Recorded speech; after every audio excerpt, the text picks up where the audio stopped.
হঠাৎ করে মাঝরাতে যদি পায়ের মাংসপেশিতে খিঁচ ধরে এবং তীব্র ব্যথা হয়, ব্যথা কমাতে তৎক্ষণাৎ আপনারা কি করবেন?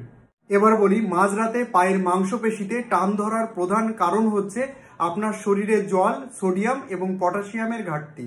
নাম্বার 1, আপনার পায়ের যেখানে মাংসপেশিতে খিঁচ ধরেছে সেই জায়গায় খুব ভালোভাবে বরফে সেঁক দিন।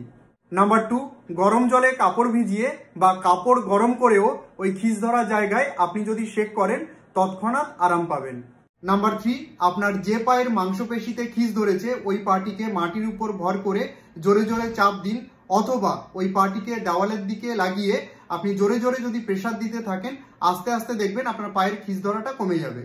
নাম্বার 4, আপনার যে পায়ের মাংসপেশিতে খিঁচ ধরেছে সেই পাটিকে আপনার কোমর বরাবর 10 সেকেন্ড করে এরকম ভাবে তুলে রাখুন, নামান, 10 সেকেন্ড করে তুলে রাখুন, নামান, দেখবেন আস্তে আস্তে আপনার পায়ের খিঁচ ধরাটা কমে যাবে।